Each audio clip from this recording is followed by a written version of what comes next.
this room with my friend for 3 days. I mean, look at this wall. It's so fascinating to me. Wow. Look, she's collected the cave cards. Basically, one card is access to 10 drinks. I mean, I don't know how she has managed to drink them all, or if she has, but congrats, that's impressive if that's true. She collects these really interesting images. Some old friends. And oh yeah, this one is probably my favorite. You don't want to see the full picture. I've seen the full picture.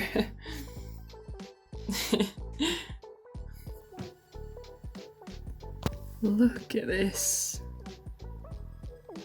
It's the famous apple garden.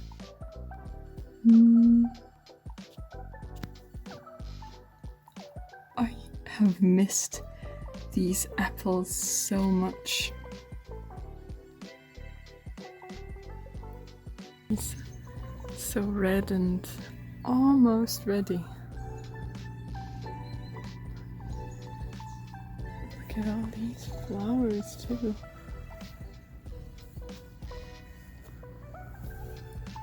Such a nice garden this has become.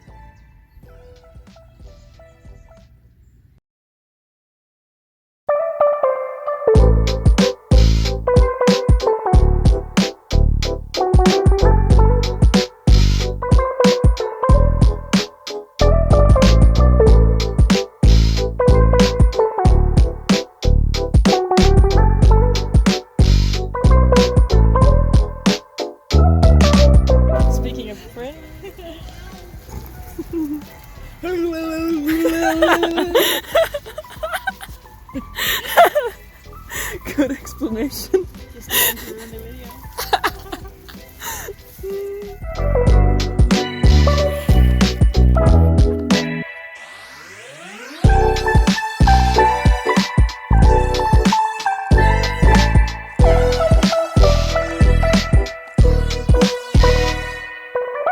3 cows eating grass on the field.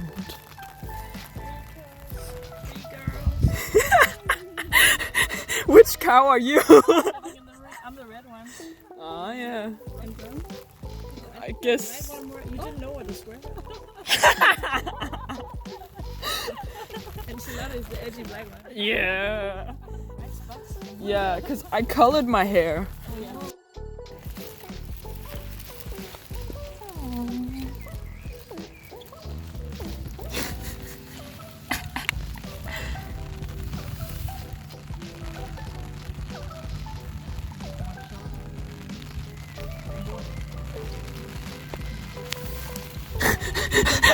She picked up the cat. We bring it home, right? Aww.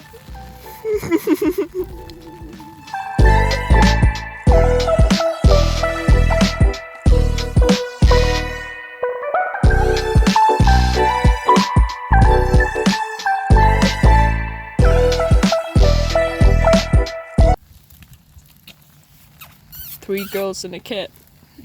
Just chilling in the rain. 部をわきまえろ。知れ者が。Aww. You think it feels watched? Just 3 people. But you like me the most, right? Yes. Yes.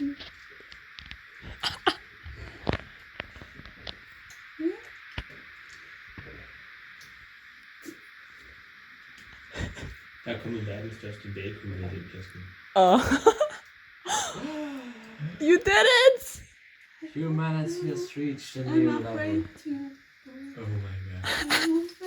Yes, yes. Oh! You saved us! Beautiful. Beautiful. Ah, Thank you. お疲れ様.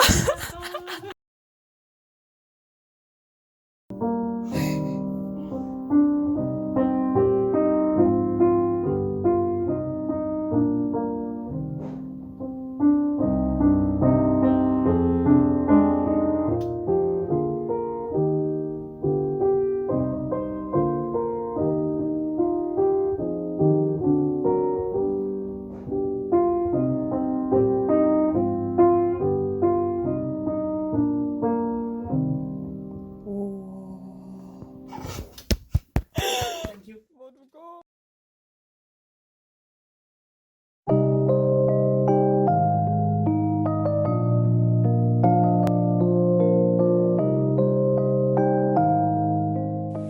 What's up? I don't know how to start a video. Oh man. Okay, I'm going to Japan, which is wild. It has been my dream probably for a year.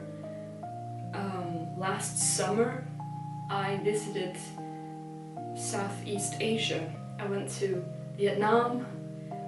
That's the furthest place I have ever been in my life. And that was just an incredible journey. And I fell in love with Vietnam. I really miss it. And then I came back from Vietnam and I felt so revived and just full of life and hope. Because before that I had been working this crazy hard job. I just needed a vacation. And I did not just get a vacation, I got an actual journey. So when I came back from Vietnam, I of course was reminiscing and just thinking back on all the memories and writing it all down. And then I just thought, wouldn't it be cool if I learned Vietnamese? So I was trying to look up videos on YouTube to teach me Vietnamese, and I think I watched a few, but then I realized, first of all, it's really difficult, and second of all, the alphabet is the Latin alphabet, which is the same that I use every day.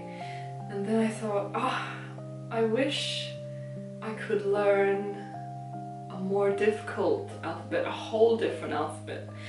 And I thought, well, what country do I want to visit next? I was thinking about South Korea, and I was thinking about Japan, and also I was especially researching Nepal and thinking, it's so beautiful there, and it's so far away from every other civilization, or that's what I was thinking. I was looking at Japanese and Korean, and at first I started learning Korean and I almost memorized the whole alphabet that they have, Hangul. I wasn't putting in a lot of effort because the alphabet was still really difficult to memorize. The letters, the characters looks very similar. So at the same time I was playing around with learning Japanese, and I thought Japanese looks so much harder than the Korean, but as I started learning hiragana, it went into my brain so fast. Like within a few weeks I already had memorized hiragana, and there are like 36 characters, right? I was still a bit afraid of going into katakana, but when I did decide, now I'm gonna learn katakana, it only took me 2 weeks and then it was memorized. Kanji, on the other hand, is very difficult, and I have been writing it in my notebooks, like, so many different kanji and trying to memorize them, but I think the best way I memorize them is just by seeing them somewhere again and again. not out in the open, but I mean in texts or when I message people, because I have a few Japanese friends, or on YouTube, or when I watch Netflix, I have subtitles on and sometimes I can recognize the kanji. Like, oh, I know what that means. So yeah, the fact that I was able to learn the 2 alphabets quite quickly motivated me a lot to keep going, right? And also because I coincidentally met some actual native Japanese people, and I would try and talk to them, and I would help them with English and they would help me with Japanese, which was such a good time and it was really motivating for me. And yeah, the people I met were just so lovely. It really pushed me in the direction of learning even more and not giving up, because I have a tendency to start projects and then just let them go and give up, or make them or do them halfway and then just leave it. But for some reason I have stuck with learning Japanese for almost a year now. Yeah, because I started learning it last August. Yeah, so, and now today it would be so awesome if I could just say, yeah, I speak Japanese fluently now, but I don't, not at all. I think looking back, I'm proud of the progress that I've made so far. So yeah, actually today, in about 20 minutes, I have my first Japanese lesson with a real teacher. I'm very scared. But yeah, I found him randomly on YouTube, because I have been following a few different Japanese teachers and YouTubers for a few months, and he was in one of their videos, and then I found his channel and I saw that he has an italki where he teaches Japanese, and I thought, no way, I'm not ready for that. But as I texted him a message saying, I wanted to know, like, do you need a bit more higher level Japanese before you accept a student? But he was very encouraging and very like, take it easy, we can try, and then if you need more studying then you can just take a break. So a few days ago I booked his first lesson, and that's today in a few minutes. I'm dying inside. I'll tell you how it goes after. I'll be going to Japan in about 1 month, and so far I have made big plans. I have many things I need to do there, and I'm going to film there, just like videos for myself. Maybe I will post them online, and I'm also going to South Korea, but just for 8 days. I also have a friend there, luckily. Like 1 year ago I did not have a lot of international friends, but look at me now. Meeting people from around the world has really opened my eyes. I've always been fascinated with other cultures, but actually becoming friends with them, I never really thought that would happen. It really opened my horizons. Anyway, I've got to go, but I'll be back and tell you how my lesson went. Wish me luck. I'm so scared. Whoa. I just finished my first Japanese talking class. I think it went really well. My teacher, he was so kind and very making me comfortable and really a good teacher, like writing how I should change my grammar, or he would write better sentences than I was putting out. But I mean, he was improving my speech. And oh, I'm so happy I did it. I just feel like I just punched through the wall of fear when it comes to speaking Japanese. I actually spoke a lot more than I thought I would be able to. I'm so surprised by myself. Whoa, so I think this is a big leap, a big win for me. I'm so happy. I can't describe it. This is the same feeling that I got when I got my first job offer accepted in Japan. When I went through that interview at 5 in the morning on a Saturday, I was so afraid. But then after half an hour, my boss, he said that, yeah, we accept your application, and I was just, wow, I was so happy. And then when we said thank you, goodbye, and I closed my computer, I just jumped up in the air and I screamed, and I was just so happy. I think actually I cried happy tears. It felt like just such a victory. And it's every time I have to do something where there's a lot of risk involved, I ask myself, well, what would be better? Doing it and failing, or not trying at all? And typically not trying at all actually provokes more fear in me. So that's why I choose to just do it. Look at me trying to rationalize my decisions. But I don't know, there's some truth to that. I have spoken just simple sentences with my Japanese friends from time to time. We have never had a full Japanese conversation.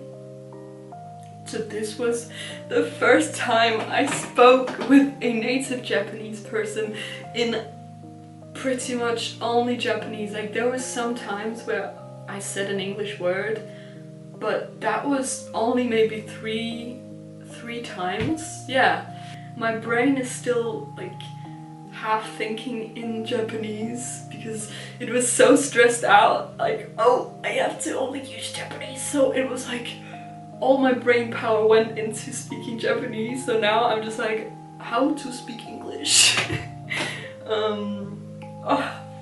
Anyway, it's so bad. I only paid for half an hour. I mean, we never really had a pause. We were just talking all the time. Of course, I would pause and like think about my answer, but we would never have like awkward silence where we didn't know what to say.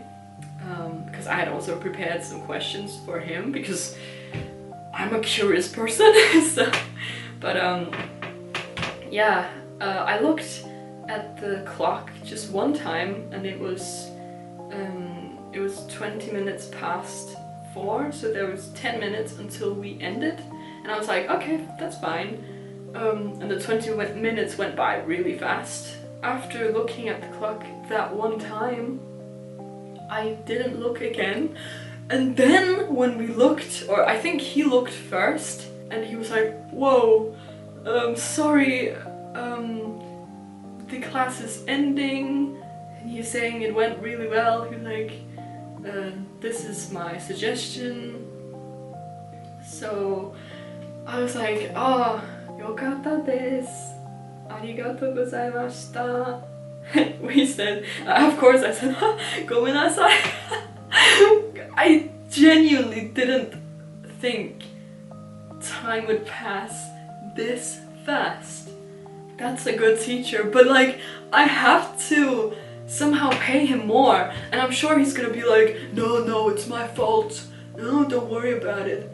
But no, I want to pay him for overtime because it's a bad trend in Japan where everybody works overtime, yet nobody gets paid for it. It's true. I'm talking to the camera because I feel like this time in my life, like this period of my life that I'm in, is really, it's important and it's crucial, and it would be interesting to look back on someday and be like, wow, so this is where I was and this is what I did. Man, I went totally right or I went totally wrong. I think these years are my golden years. Not saying that I think my future is gonna be bleak, I hope not, but I feel like the things that I have spent my time on the past year, 2 years, I wish I had recorded videos in that time. Instead what I did was I was writing.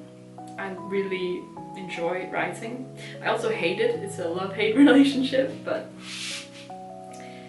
so it really helps with memory, I have come to know.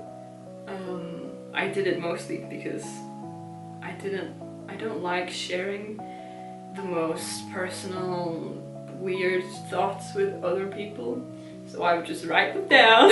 So if anybody ever finds my journal in a few years, they're gonna think, wow, she has some issues. No, I'm kidding. I just write because it's really helpful. So yeah, I'm beginning from now to record some videos and document what is happening in my life. As I mentioned, I'm going to Japan. I'm gonna stay there for 4 months, which is a long time, but my thinking was I don't want to just go to Japan for 2 weeks and walk around like a tourist and go back and that's it. That's not gonna have an impact on me other than, oh, Japan is cool, bye. Like, I've been studying this culture and language for a year now. I couldn't just go and then leave so quickly. Because at first, 1 year ago, I thought, oh, I'm just gonna go to Japan for 2 weeks and let me learn a little bit of Japanese because, you know, it could help me and people are gonna be more welcoming towards you instead of just being a tourist who speaks English. So, but then a few months later, I got this weird idea. What if I go to Japan for a long time and just go to a language school there? And I played with that idea for a little bit, but a little bit later, my friend Moe-san, she said, oh, actually you can try to look at Workaway, which is a website where you can find people looking for foreign workers, volunteers, just anybody who can come and help them with a project or work at a cafe or hostel or hotel or something. And I was like, ooh, they're saying something, Workaway, let me look at that. And I looked and I found that in Japan there were like quite a bit of hosts, it's called, and I would look at all of them. There were like 10 pages of hosts and I looked through them all. I swear I did. It took me days. It took me days. And I was gonna decide, should I come to Japan and work? But then I'll have to stay longer. But by seeing my friends come all the way from South Korea, from Japan to Denmark and stay here for many months, I thought that was so brave. So I thought, why don't I do the same? What's stopping me? Like, if I don't do this now, when will I? Because now I've been studying Japanese for a year. If I don't go soon, I might just forget it or just like never get the chance to do it. I looked at these hosts, I read their biographies, and I was gonna filter the amount I was looking at when they were available. So down from 100 hosts, there were like 50 that had available time, because I wanted to go there from about the end of August to maybe November or December. And from those 50 hosts left, about half of them were involved, or the work would be regarding children or childcare or teaching. And I am not good at children. I don't have that mother gene, unfortunately. Children sort of scare me because they're unpredictable. So when I am around a child, I'm just like smiling and thinking, what should I say?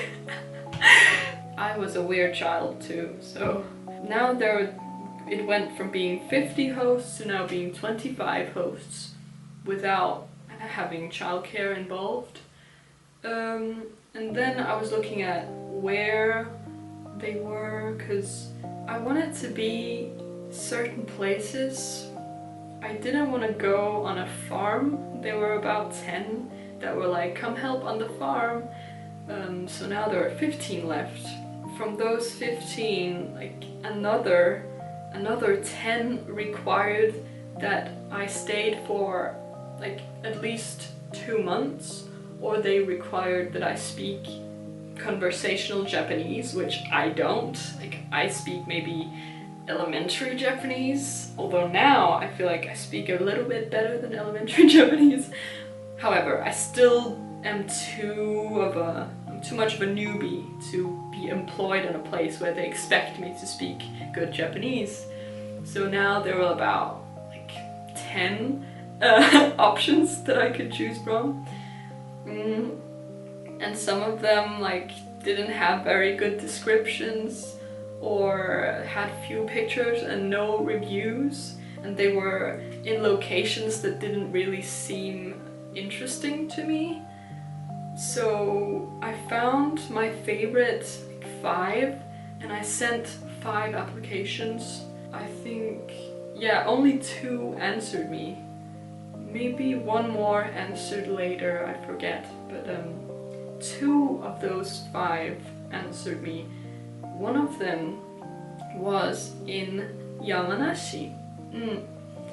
And I had really taken my time to make very good and detailed application letters showing my passion and my interest and what I had of experience.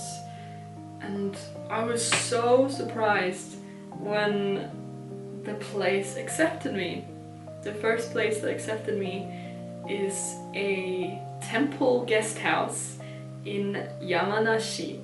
Yeah, I had never heard of this place called Minobu. It's a very, very small town. The closest bigger town that most Japanese people know is called Kofu. But I think this opportunity to work in an old temple guest house it's gonna be a once-in-a-lifetime experience, hopefully.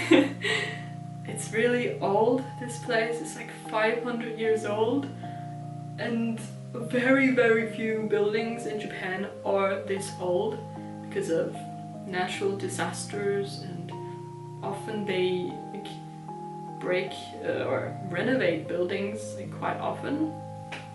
For example, there's a temple in Mie Prefecture that they are just like building every 20 years. They build a new temple and just scrap the other one. Just like, I'm thinking, why? But they build a new temple, but it's not a new temple, it's a direct copy of the old temple. It's really something different. Never heard of that before. So yeah, my workplace there is gonna be just extraordinary. It's gonna be out in nature, and I'm gonna maybe meet some Buddhist monks. And I'm gonna try my best to just speak as much Japanese as possible. And the other place that messaged me later was a hostel, very nice hostel and cafe in Nagoya, which is like in the middle of Japan, quite a big industrial city. Previously I had researched about Nagoya, about Osaka, about Kyoto, Tokyo, even Sapporo, and I had written down things to go see, things to do. That was even before I thought about working in Japan. I just thought, ooh, what places should I go visit for a few days? But now I actually have like 2 jobs there for about a month each. So I'll have lots of time in Minobu and lots of time in Nagoya. And from Nagoya, I'm also planning, I want to go to Kanazawa. It's more north, but directly above Nagoya. There's another city, I think it's called Shirakawa, just below Kanazawa. Yeah. So Nagoya is placed really well, and after that I'm gonna go and just explore by myself or with my sister. But yeah, I still have to make the precise plan, because right now I just have a bunch of lists, like, oh, I need to go here, but I need to like structure them. Oh, what do I need to see these days? What about these days? Maybe some things are closed and open different times. It's a bit stressful to be my own travel planner. I feel like this is something people get paid for, but it's my own plan, so that's the great part about it. I decide what to do.